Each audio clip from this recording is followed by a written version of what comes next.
It's Monday, March 13. In the headlines, Jamaica Teachers Association, JTA, votes to sign wage agreement with the government. Local government ministry adds $50 million to drought budget.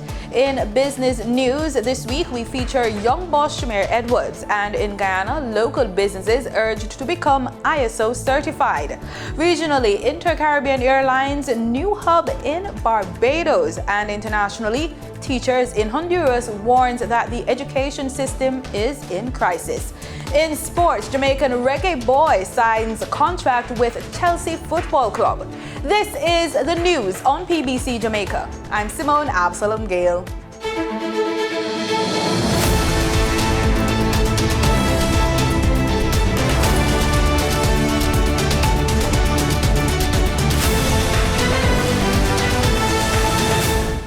Delegates of the Jamaica Teachers Association, JTA, have voted to accept the government's latest wage offer under the compensation review. The vote took place at a JTA virtual conference on Sunday.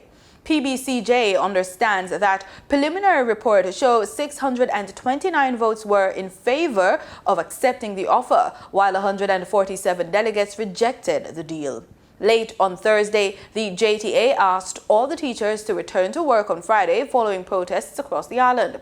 Representatives of that public body met with representatives of the Education Ministry and the Ministry of Finance on Friday. Finance and Public Service Minister Dr. Nigel Clark had been calling on teachers to sign the wage offer or risk losing their back payments for this fiscal year, which ends on March 31. Madam Speaker, the total amount that we have for teachers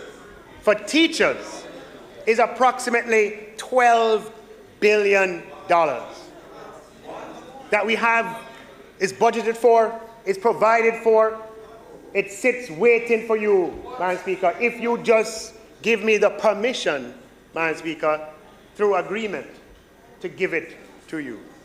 We have $12 billion that we want to get to the teachers of Jamaica, Madam Speaker, and I appeal to you. Dr. Clark was speaking at the recent opening of the 2023-2024 budget debate in Parliament. The national response to the meteorological drought now impacting Jamaica has been boosted with $50 million commitment from the Ministry of Local Government and Rural Development. Portfolio Minister Desmond McKenzie says the provision will complement the $100 million announced by Prime Minister Andrew Holness earlier this month to ramp up drought mitigation measures. $100 million is to be spent by the National Water Commission working with the Ministry of Local Government to get water to communities across the country affected by drought. Maya Chung has more in this developing story.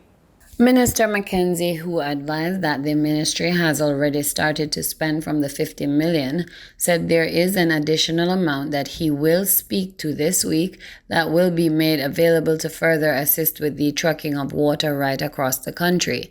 He was speaking during the commissioning of a water shop in Commodore District, Portland Eastern on Friday.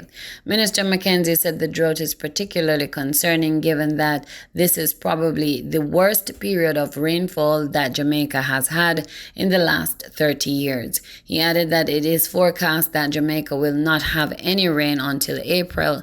Consequently, it is the government's responsibility to provide water. The new water shop in Commodore, built at a cost of approximately $13.5 million, will provide 22,000 gallons of water to support the domestic needs of residents. For the news on PBCJ, I am Maya Chung. The issues of drunk driving in Jamaica continue to be an ongoing problem despite innovations in technology. Dr. Kunal Lalwani, consultant psychiatrist at the University of the West Indies with a specialization in community psychiatry, gave his recommendations on the issue after sharing findings from research he conducted on the topic. Maya Chung has more. The issues of drunk driving in Jamaica continue to be an ongoing problem despite innovations in technology such as, but not limited to, airbags for motor vehicles and electric cars. According to Dr. Kunal Lalwani, consultant psychiatrist at the University Hospital of the West Indies with a specialization in community psychiatry, Jamaican males under 35 are at the highest risk of driving while inebriated and ending up up in collisions. And it was an examination of the National Drug Prevalence Survey of 2016, which till date represents the largest population sample or data set in Jamaica. And so that data set really dealt with the use of substances and different patterns of substances, and looked at some of the implications of using substance and drugs. Okay, so for our study, the main rationale really that sort of incentivized this particular study was that we've seen an increase in the road traffic fatalities over the past 5 years in Jamaica. In fact, between 2018 to last year, I believe the road traffic fatality rate jumped from around 389 to almost 488 in 2022.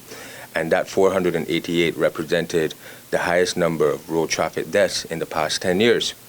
And so in looking at that statistic, we wanted to find out a little bit more about the impact of drunk driving and to sort of examine on a population sample. So in totality now, what is perhaps most significant was looking at the prevalence rates.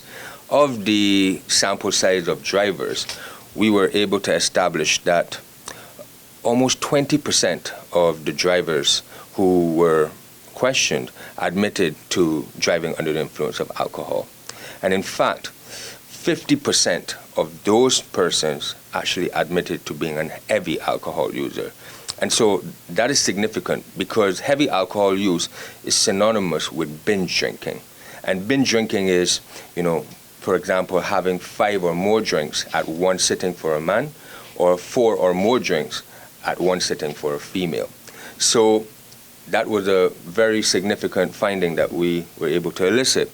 And even more significant, I feel, also is that almost 40% of those persons who admitted to driving under the influence of alcohol also admitted to driving under the influence of cannabis.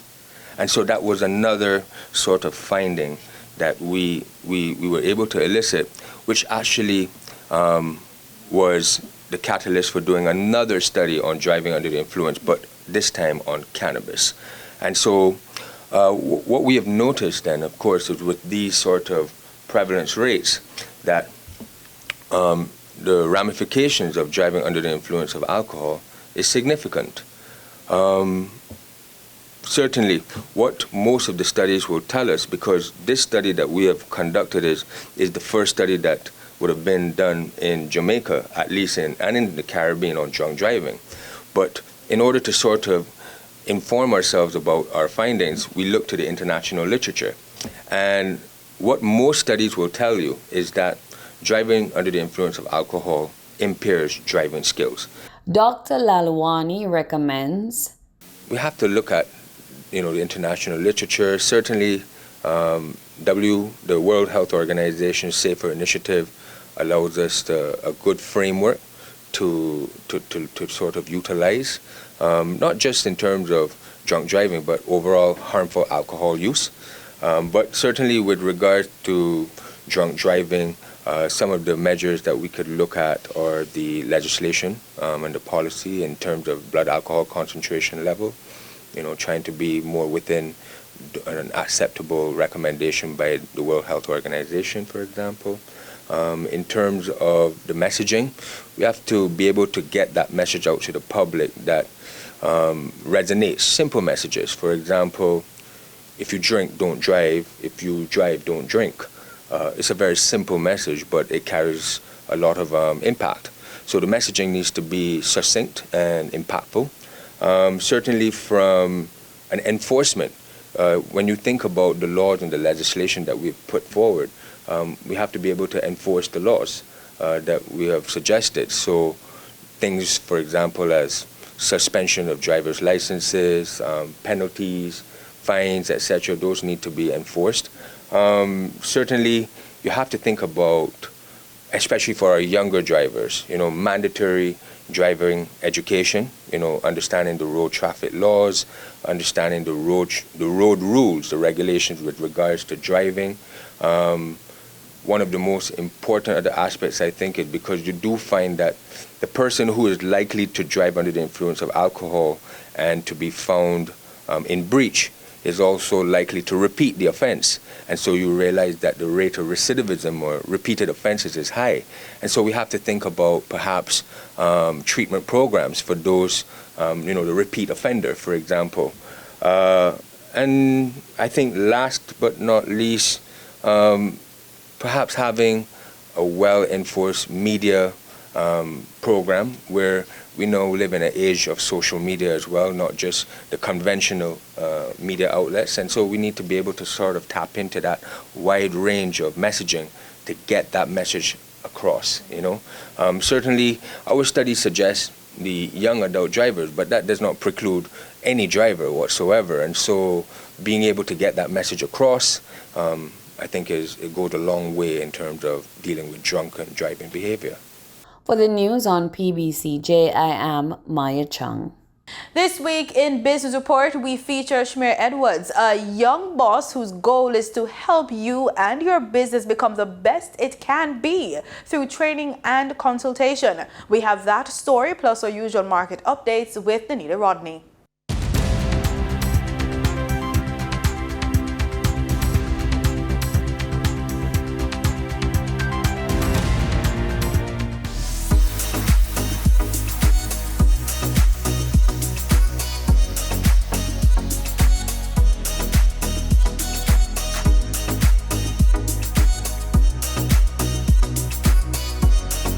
My name is Shmear Edwards.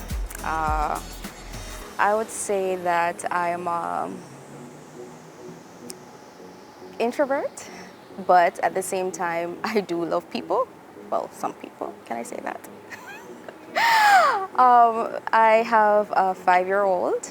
I'm a single mom, and I feel as if I do have a lot of potential when it comes onto me. It's called Creative Mogul. And the reason the name Creative Mogul came up was, of course, creativity. That's a part of me. And the word mogul is, as you would, the definition of mogul is to be a high person in status. So Creative Mogul is for persons who want to, unlock their creativity. I would say from I was a child, I always tell my family, listen, I'm not gonna work for nobody for too long. I want to be an entrepreneur. I didn't know what I wanted to go into until I, found myself in the space of COVID. I always had a knack for customer service. I studied at Hart.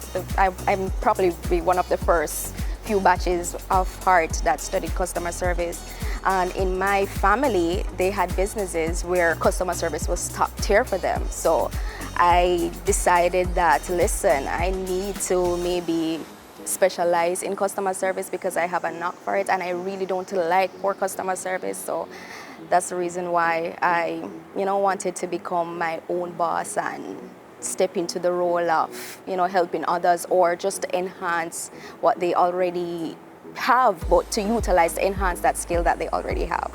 So a typical day for me is definitely customizing the courses according to the need of the business or just according to what is needed. So it's a matter of developing the course. So my typical day would be like, all right, I need to get some knowledge. So if you want to consider me going into materials, discovering new materials, that's something that I'll do, read over materials just to make sure that it is something that I can implement and bring across to others and put it in a Jamaican context because, of course, Creative Mogul, as its name, creative, unique, I tailor it to our Jamaican culture because I think that is very important. If we use the US culture in customer service to Jamaicans, it's typical every material that Jamaican businesses are doing. Why not tailor it to your own culture for our people to, to better grasp it and get a better understanding. So that is a typical day for me, just to tailor it according to our Jamaican culture. My advice to young people is that if you have a creative part in your bone or whatever you plan to do, I think that you should just go out there, take a risk at life. It is short. We're living in an age where, everything is at our disposal, so take a risk. You don't know what can happen. You might be the first out of your family. You might be the first out of maybe a lot of people to, invent something, create something, and it might be a success. So my advice to young people is take a risk. It doesn't kill to take a risk. Just take a risk. Now for your market updates. In foreign exchange trading for Friday, March 10, the US dollar sold for an average of $153.55. The Canadian dollar ended trading at $111.32. The pound sterling traded for $185.82, and the euro sold for $162.65. In JSE trading, the JSE index declined by 948 points. The junior market index declined by 19 points. The combined market index declined by 705 points. And the All Jamaican Composite Index declined by 269 points. Overall market activity resulted from trading in 104 stocks, of which 41 advanced, 48 declined, and 15 traded firm. Stocks advanced for 138 Student Living Jamaica Limited Variable Preference, AMG Packaging and Paper Company Limited, and Barita Investments Limited. Stocks declined for 138 Student Living Jamaica Limited, CAC 2000 Limited, and Caribbean Cream Limited. Trading firm were Cargo Handlers Limited, Epler Limited 7.75% preference shares, and Honeybun 1982 Limited. The overall volume leaders were Darimon Trading Company Limited and Sagicor Select Funds Limited Financial with over 4 million units, and Wigton Wind Farm Limited ordinary shares with over 1 million units. In regional stocks, in Trinidad and Tobago, zero securities traded. On the Barbados Stock Exchange, West India Biscuit Company Limited was the sole security trading 100 shares. In regional business, Finance Minister Dr. Ashni Singh is reminding local companies in Guyana about the importance of meeting the ISO certification criteria for commercial and economic development. Antonio Day reports. ISO, or International Organization for Standardization, is an independent body tasked with developing standards to ensure quality, safety, and efficiency of products, services, and systems.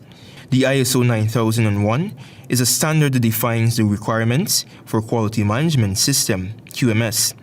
It helps businesses and organizations to improve customer satisfaction and service efficiency.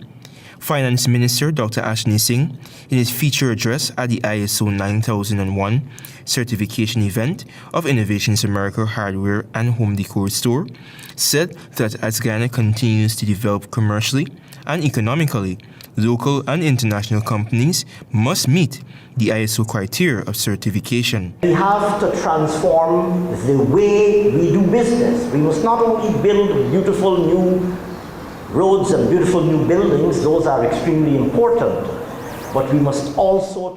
In regional news, we start with Barbados. A new regional airline hub was established at the Grantley Adams International Airport by Inter-Caribbean Airlines. The Inter-Caribbean service now means that travelers will no longer have to fly to Miami to access regional destinations. Minister of Tourism Ian Gooding Edgehill says the Caribbean is an excellent tourism source market, and for this year, a single month January has surpassed the numbers of previous years. And the chairman and founder of Inter-Caribbean Airlines, Lyndon Gardner, says having their hub in Barbados creates a springboard to the rest of the region. The Caribbean made up 12% of arrivals last year, with 54,285 visitors arriving between January and December 2022.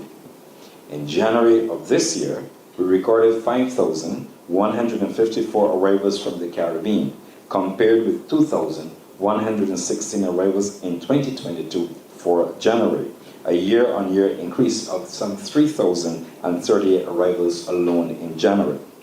Our partnership, as celebrated here today, is an example of how coming together can pragmatically help solve problems. Allowing Inter-Caribbean to establish a hub here in Barbados a gateway that already connects the Eastern Caribbean, provides a springboard for reaching our neighbors, not only in the Caribbean, but throughout the Americas. The Grant Lee Adams International Airport manages an astounding 2.4 million passengers annually.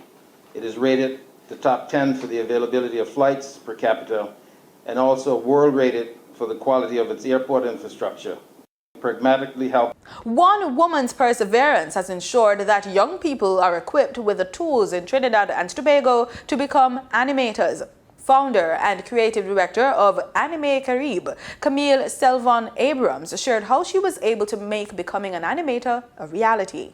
Founder and creative director of Anime Carib, Camille Selvon Abrams, spoke to the women about the importance of technology, ICT, and digital media for young women, in keeping with the theme for this year's International Women's Day celebrations, which is digital innovation and technology for gender equality. I graduated in 2001. I won the Royal Television Society Award in London for the best student film. And I was invited to conferences, to workshops, to talk shops. And I was often the only woman in the room. I was very often the only black person in the room.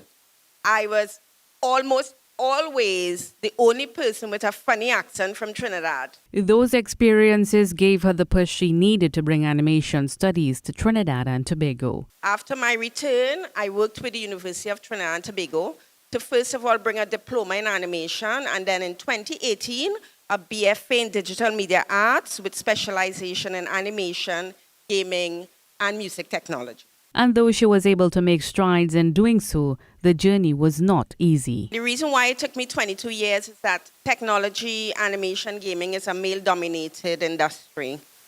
So on my return, I was knocking on doors, I was shouting out to the skies that we need to do this or else our young people will be at a disadvantage. The rest of the world is moving with technology and we are not. Ms. Selvon Abrams said over 300 students have graduated with a Bachelor of Fine Arts in Digital Media Arts.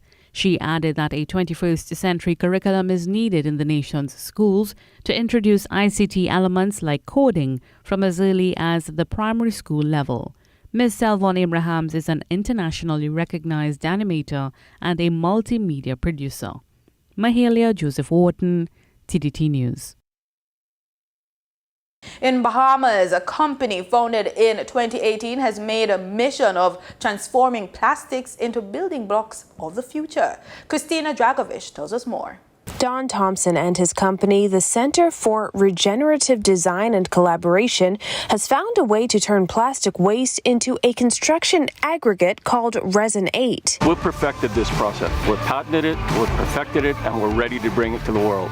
Plastic waste finds new life. Thompson tells us Resin 8 helps to generate value from plastic waste. One of the ways is by improving the properties of traditional concrete, including insulation, better thermal and acoustic characteristics. How could we take and make plastic simulate sand, our construction sand, perfectly? We didn't want to change how it looked. We didn't want to change how you utilize it or how you mix it. But how could we take big amounts of plastic and create a sand substitute that brought these additional qualities into our concrete products? But with a mission to help reduce plastic waste, how does the company also thrive off of it? Thompson recognizes the big picture, including the impact plastics are having on the world around us and small island nations such as the Bahamas. Islands for us are a big deal because islands collect a lot of legacy plastic and tourism plastic that really probably isn't quite representative of the per capita use of the people. CRDC says even if the world reduced reliance on plastics by more than 90%, there would still be long-term work in mining plastics out of landfills. In news further afield, teachers in Honduras say the education system is in crisis, with 1 million children expected to miss out on schooling this year. Poverty, corruption, and poor infrastructure are being blamed. Al Jazeera's Manuel Rapallo reports from the Cayos Chincinos Island off the northern coast. Cheers from school children in the island community of East End. The excitement is over the arrival of their teacher, Francisco Velasquez. Francisco says there are many challenges associated with going to school on a tiny Caribbean island. We've had situations that have been difficult to overcome. Many of the children who attend this school come from a small island that's several miles away, and if the sea's too rough, it can be difficult to get here. There's only one school on Cayos Cochinos, and Francisco is the only teacher. Around here, that makes him a pretty big deal. Though many are thankful for Francisco's dedication, parents like Patricia, who sells seafood to tourists at this seaside restaurant, say they wish their children had access to a better quality education. I have 5 children. Some of them have finished school, but others have not because our circumstances didn't allow it. At the start of this year, the U.S. government announced $33 million to increase access to education in Honduras, part of a broader strategy by the Biden administration to address the root causes of migration from Central America. Critics in Honduras, however, warn that rampant government corruption means that foreign assistance too often goes astray, leaving teachers without the tools they need to better educate. In sports, Jamaica's football fraternity is still celebrating reggae boy Dujan Whisper Richards being signed to Chelsea Football Club in England. Phoenix All-Stars broke the news themselves, posting pictures of Richards signing his Chelsea contract. Richards has been with Phoenix All-Stars since he was 12 years old. After careful evaluation and perusing of the offers that are there, that we believe that this club, Chelsea FC out of England, would be the best choice for him. They put in the best offer, the best opportunities for him, and we're looking forward to him being in the Chelsea colours. This is how I feel about this. I'm feeling good so far. Great to join us. Such a good club with good history, good background. I'm looking forward to it. Chelsea signed Richards after beating out Newcastle FC to bring him to Stamford Bridge. He comes off the back of a fruitful season in Jamaica, contributing 31 goals and 19 assists in our local Premier League.